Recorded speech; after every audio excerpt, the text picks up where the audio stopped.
ఇది కేవలం సమాచారంగా మాత్రమే భావించండి. వైద్య నిపుణులను సంప్రదించండి. ప్రాస్టేట్ క్యాన్సర్స్ గురించి చాలా విన్నాం గతంలో. ఇక్కడ సమస్యలు ఉన్నాయని చెప్పడానికి పురుషుడికి ఫస్ట్ ఏంటి, what are the symptoms? Most of the times early స్టేజెస్లో టెస్టిక్యులర్ క్యాన్సర్ యంగ్స్టర్స్లో ఎక్కువ వస్తుందని చెప్తున్నారు ఈ మధ్య. ఎందుకు యంగ్స్టర్స్లోనే వస్తుంది అనే దానికి, కానీ టెస్టిక్యులర్ క్యాన్సర్ ఎందుకు వస్తుంది అసలు పురుషుల్లో? ఫ్యామిలీలో ఫాదర్కి కానీ లేకపోతే సిబ్లింగ్ సోదరులకు కానీ ఎవరికైనా టెస్టిక్యులర్ క్యాన్సర్ ఉన్నట్లయితే తనకు కూడా టెస్టిక్యులర్ క్యాన్సర్ వచ్చే అవకాశం చాలా ఎక్కువ. Especially November is called Movember. Movember అంటే it's a men's health awareness month అనమాట. మెన్స్ ఐకానిక్ సింబల్గా దే గ్రో మిస్టాష్ మిసల్ పెంచుకొని దట్స్ ఐకానిక్ సింబల్ అన్నమాట.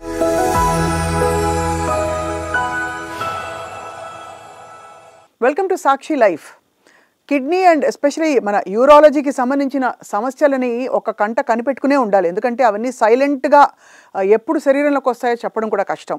మామూలుగా మహిళలకి యూటీఐలు రావడం లేకపోతే సమస్యలు రావడం చూపించుకోవడం తరచూ మనం వింటూ ఉంటాం. కానీ పురుషుల యూరాలజీకి సంబంధించిన ఆరోగ్యం కూడా చాలా ముఖ్యమైనది. ఇవాళ మనం ప్రత్యేకించి యూరాలజీకి సంబంధించిన క్యాన్సర్స్ గురించి అలాగే మెన్స్ హెల్త్ గురించి కూడా మాట్లాడదాం.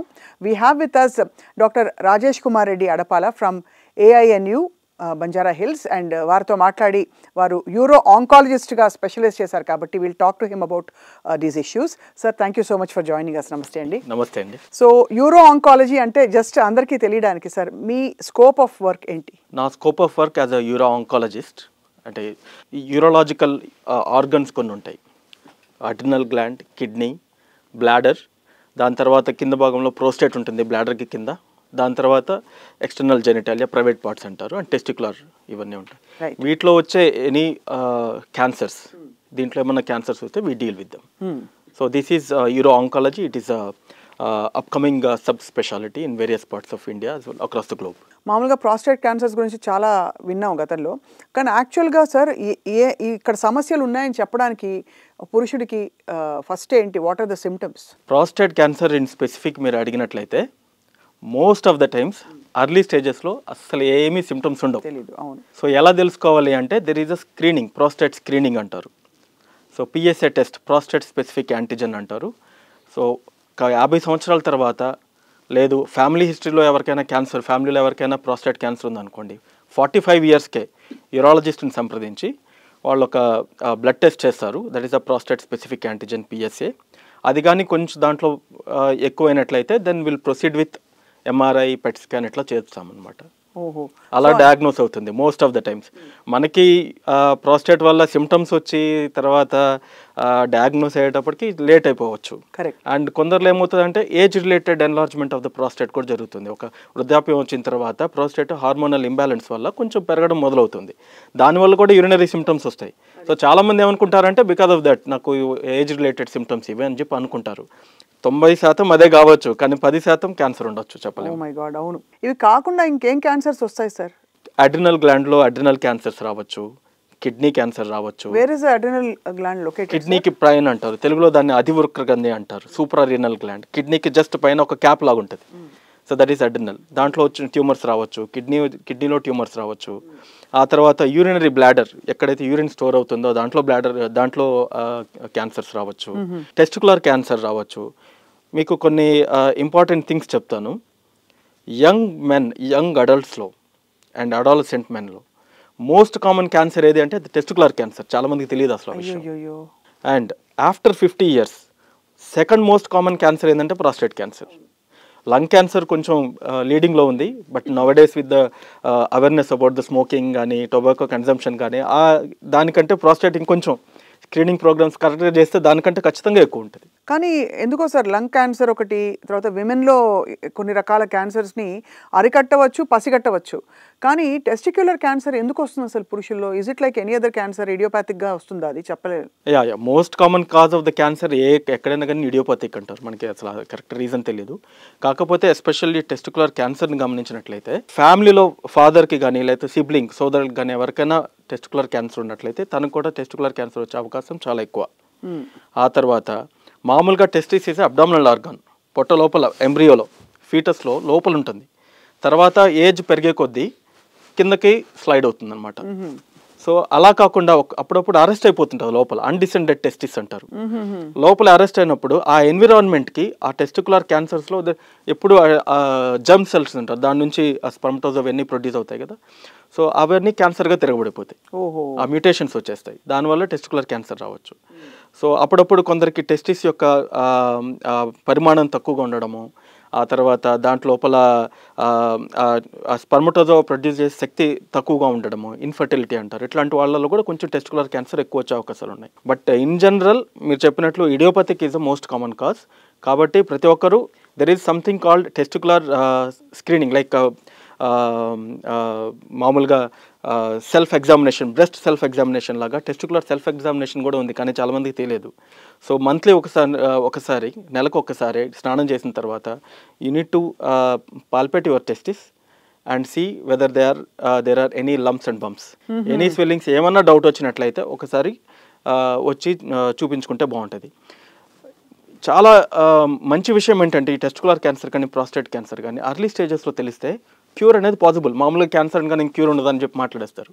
ఈ టెస్టికులర్ క్యాన్సర్ కానీ ప్రాస్టేట్ క్యాన్సర్ కానీ అర్లీ స్టేజెస్లో, కరెక్ట్ స్టేజెస్లో తెలిస్తే క్యూర్ అనేది డెఫినెట్లీ పాసిబుల్ అంటున్నారు. ఈవెన్ కొంచెం లోకల్లీ అడ్వాన్స్డ్, కొంచెం అటు ఇటు అయినా కానీ ఇంకా still cure is very much possible in these 2 cancers. So ఏదైనా ఫస్ట్ అసలు టెస్ట్కి వచ్చాక ఒక సిమ్టమ్ కనిపించి దానికి మీరు కావాల్సిన టెస్ట్లని చేయించి ఆ తర్వాత దానికి అవసరమైతే బయాప్సీ చేస్తారా సార్? బయాప్సీ కూడా చేస్తాం అవసరమైతే, ప్రాస్టేట్ చేసి ఆ తర్వాత అది క్యాన్సరస్ బినైనా మ్యాలిగ్నెంట్ చూసుకుంటారు. టెస్టిక్యులర్ క్యాన్సర్ ప్రోగ్రెషన్ చాలా ఫాస్ట్ గా ఉంటుందా లేక స్లోగా వెళుతుందా? అప్పుడు ప్రాస్టేట్ మీరు చెప్పారు తెలుసుకునేసరికి లేట్ అయిపోతుందని.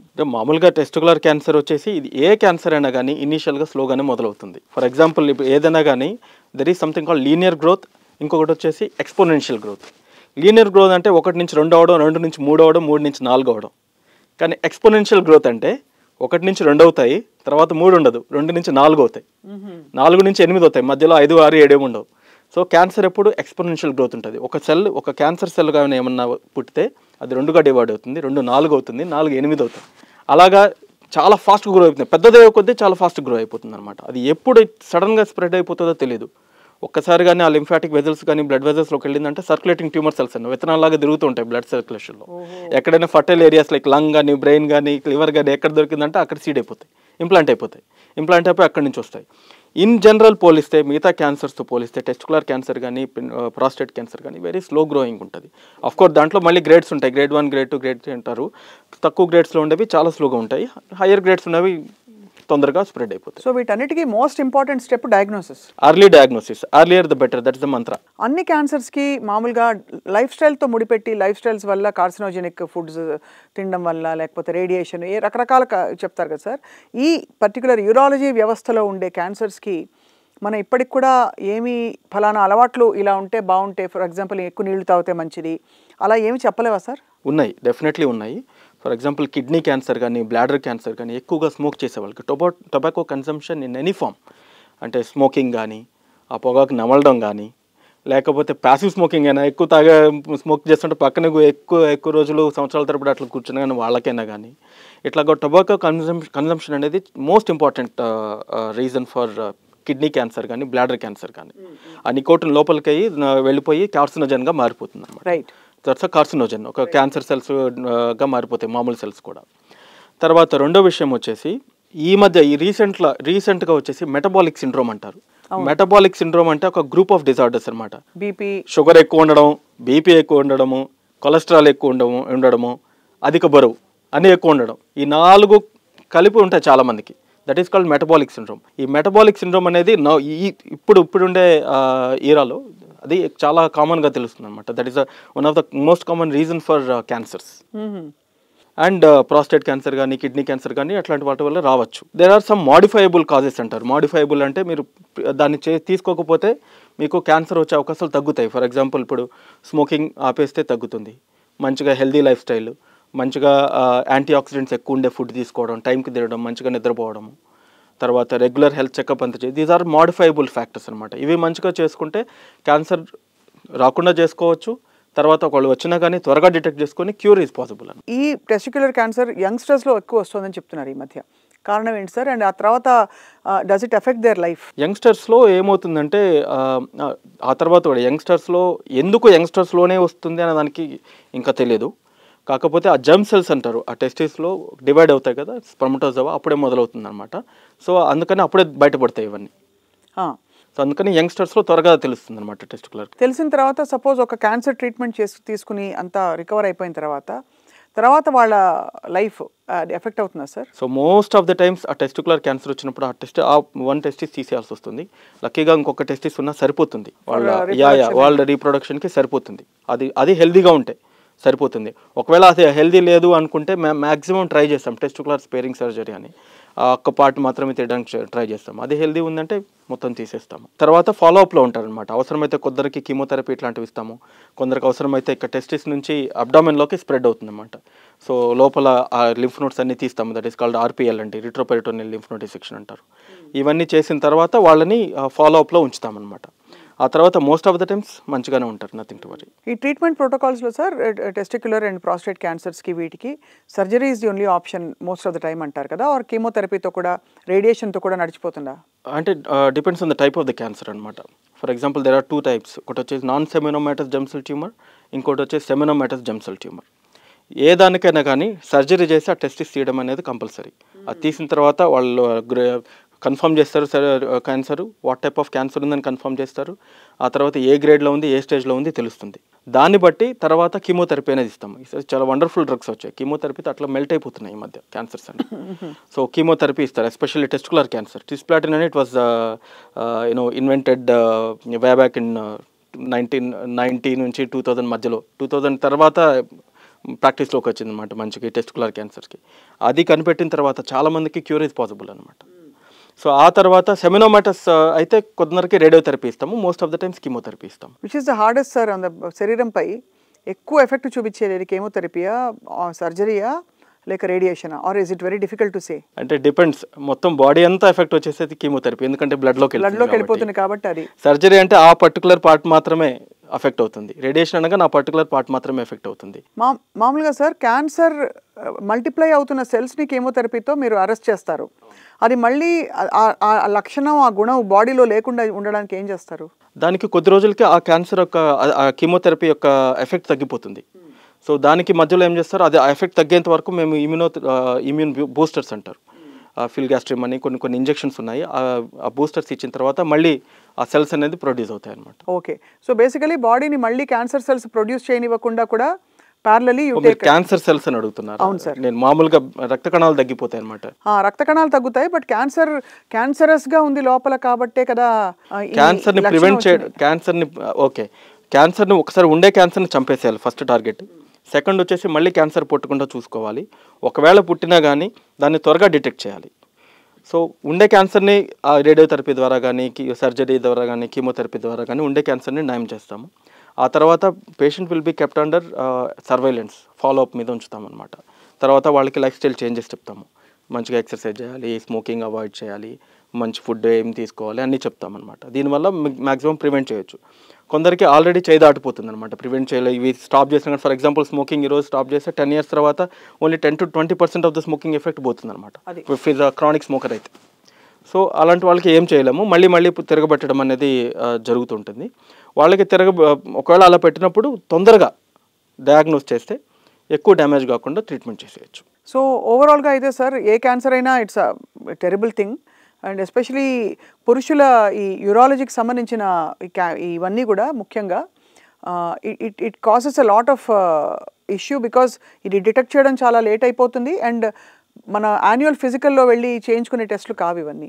బేసికలీ ఏంటంటే యూరోలాజికల్ టెస్ట్ అనేది మెన్కి చాలా ఫోబియా ఉంటుంది, స్టిగ్మా ఉంటుంది అనమాట. అదే ఎక్కడెక్కడైనా క్యాన్సర్ ఎక్కడైనా బయటకు కనిపిస్తుంటే వెళ్ళి తొందరగా డాక్టర్ దగ్గరికి వెళ్తారు, ఏమైనా స్వెల్లింగ్ ఈజీగా తెలిసిపోతుంది. వీటి దానికి కొంచెం ఇనిబిషన్స్ ఉంటాయి వాళ్ళకి, చెప్పుకోవడం ఇంట్లో వాళ్ళతో కూడా చెప్పుకోరు. టెస్టిక్యులర్ క్యాన్సర్ అంటే immediately it's an awkward thing చాలా మందికి. సో మనకి ఫీమేల్స్ లో ప్యాప్ స్మియర్ అనేది దట్స్ అ స్క్రీనింగ్, కానీ అది అంత టాబు కాదు, ఇప్పుడు టాబు కాదు.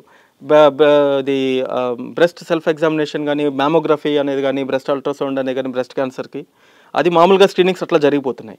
అదే మెన్లో టెస్టికులర్ సెల్ఫ్ ఎగ్జామినేషన్ అంటే ఎవరికి తెలియదు. పిఎస్ఏ స్క్రీనింగ్ ఉంది 50 years తర్వాత చేయించుకోవాలి ప్రతి ఒక్కరంటే ఎవరికి తెలియదు. ఒకవేళ ఫ్యామిలీ హిస్టరీలో పిఎస్ఏ స్క్రీనింగ్ చేయించుకోవాలి 45 yearsకి అంటే చాలా మందికి తెలియదు. In general since it is especially November is called Movember అంటే it is a men's health awareness month అనమాట. మెన్స్ హెల్త్ అవేర్నెస్ మంత్ అనమాట మూవంబర్ అంటారు. ఐకానిక్ సింబల్గా దగ్గర మిస్టాష్ మిసల్ పెంచుకొని దట్స్ ఐకానిక్ సింబల్ అనమాట. ఇన్ జనరల్ విమెన్కి మెన్కి మనది ఎస్పెషల్లీ మన భారతదేశంలో మన సమాజాన్ని చూసినట్లయితే ఒక సగటు సమాజం ఎలా ఆలోచిస్తుందంటే ఒక మగవాని గురించి నువ్వు బలంగా ఉండాలి, మంచిగా కష్టపడి పని చేయాలి, బాగా తినాలి, కష్టపడి డబ్బులు సంపాదించాలి, ఫ్యామిలీని మొత్తం పోషించాలి అని చెప్పంటారు. సో దాంతో ఏమవుతుందంటే మ్యాన్ ఏమనుకుంటాడంటే వాళ్ళకి ఒక సూడో కాన్ఫిడెన్స్ వచ్చేస్తుంది. So I have lot of responsibilities, I have to work hard, నేను చాలా స్ట్రాంగ్గా ఉండాలి అని చెప్పేసి ఒక సూడో కాన్ఫిడెన్స్ కూడా వచ్చేస్తుంది. అండ్ దాంతోపాటు కొంచెం డినయల్ మోడ్ కూడా చాదిస్తామంటారు, డినయల్ మోడ్ కూడా స్టార్ట్ అయిపోతుంది. నాకేం కాదు అన్నట్లుగా, నాకేమవుతుంది ఐఎమ్ స్ట్రాంగ్ మ్యాన్ అని చెప్పండి. దానితో పాటుగా ఇంగ్లీష్లో మ్యాచో మ్యాన్ అంటారు, బ్రావో అంటారు, లేకపోతే ఆల్ఫా మ్యాన్ అని చెప్పి అంటారు. ఇదంతా ఉంటుంది. ఒక విమెన్కి మెన్కి చూస్తే, ఒక అమ్మాయిని చూస్తే ఎవరైనా పెద్దవాళ్ళు చెప్పేటప్పుడు బాగా చదువుకోవాలమ్మా, చక్కగా పని చేయాలి, జాబ్ చేయాలి, నీ కాళ్ళ మీద నువ్వు నిలబడాలి అంటారు. అదే మెన్ తీసుకున్నారనుకోండి, కష్టపడి పని చేయాలి, బాగా డబ్బులు సంపాదించాలి, ఫ్యామిలీని మొత్తం చూసుకోవాలి అంటారు. దాంతో ఏమవుతుందంటే సెల్ఫ్ కేర్ అనేది తగ్గిపోతుంది. ఇన్ జనరల్గా తనకి ఏమైనా ప్రాబ్లం వచ్చినా కానీ ఒక షేర్ చేసుకోవాలనే ఆలోచన కూడా ఉండదు, చాలామందికి ఉండదు. చాలామంది ప్రోస్టేట్ క్యాన్సర్తో చాలా పెద్దవాళ్ళు వస్తుంటారు. నేను సంవత్సరం రోజులు చెప్తున్నాను డాక్టర్ని కలవమని, కలవలేదంటారు, మళ్ళీ నోరు మించేస్తారు మాట్లాడుకున్నావు అని. అది అంటే అంత సెల్ఫ్ కేర్ ఉండకపోవడం వల్ల వచ్చే సమస్యలు, సెల్ఫ్ కేర్ ఉండదు. అదే సో అయితే ఎస్పెషల్లీ దాంతోపాటు వాళ్ళకి కొంచెం చెడు అలవాట్లు కూడా కొంచెం స్మోకింగ్ ఎక్కువ మెన్కే ఉంటుంది, ఆల్కహాల్ ఎక్కువ మెన్కే ఉంటుంది, బయట తినడము, జంక్ ఫుడ్ ఇట్లాంటివి కొంచెం వీళ్ళకే ఎక్కువ ఉంటాయి. సో దానివల్ల వీళ్ళకి దే ఆర్ ఈక్వల్లీ వల్నరబుల్. నేను ఒక ఫీమేల్ కంటే ఎక్కువ వస్తాను నేను చెప్పట్లేదు డిసీజెస్ అని, they are also equally vulnerable. వాళ్ళకు కూడా సెల్ఫ్ కేర్ అనేది అవసరం. They have to open and express their problems. And stress is also very big influencer కదా సార్. ఫైనాన్షియల్ బర్డన్ మొత్తం తీసేసుకుంటారు. ఎస్పెషల్లీ మన ఇండియాలో still 60 to 70% of the population ఆ పేట్రియార్కియల్ సొసైటీ అంటారు, పితృస్వామ్య సమాజం అంటారు. సో ఫైనాన్షియల్ బర్డన్ అంతా తీసేసుకొని షేర్ చేసుకోరు. ఎందుకు? Women are equally doing well, they are doing a great job. No, you don't want to share responsibilities with them. ఏది ఇంట్లో కూర్చోండి అని చెప్పి పక్కన పెట్టేస్తారు, మొత్తం తల మీద తీసుకుంటారు. ఆ స్ట్రెస్ వల్ల చాలా ప్రాబ్లమ్స్ వస్తాయి. ఆ స్ట్రెస్ బస్టర్ గానీ ఈ అలవాట్లన్నీ కూడా వచ్చాయి. ఈ అలవాట్లన్నీ ఇవన్నీ ఏమవుతుందంటే క్యాన్సర్స్ అన్ని చాలా లేట్గా డిటెక్ట్ అవుతుంటాయి. అదే అర్లీగా డిటెక్ట్ అయితే we are capable of curing completely. Cure చేయలేకపోతే కష్టం కదా, తర్వాత లేట్గా తెలిసినప్పుడు క్యూర్ ఎలా చేయగలం. So your message today sir in the month of November is తక్షణం వెళ్ళి మీరు చెప్పిన అంటే ఈ ఏజ్ బ్రాకెట్స్లో పడేవాళ్ళు ముఖ్యంగా వెళ్ళి ఒకసారి హెడ్ టు ఒక చెకప్ చేయించుకుంటే మంచిది, ఉత్తమం అని చెప్తున్నారు. అండ్ ముఖ్యంగా ఇంకా కొంచెం ఏమన్నా అబ్నార్మల్ బాడీ మారినట్టు సిమ్టమ్స్ శరీరం చెప్తూ ఉంటే దాన్ని చెప్పిన మాట విని తక్షణం వైద్యుల్ని సంప్రదించాల్సిన అవసరం కూడా ఉందంటున్నారు. Yes, definitely. So thank you very much doctor Rajesh Kumar Reddy గారు. థ్యాంక్స్ అలాట్ అండి. నమస్తే. Very useful interview. Thank you అండి.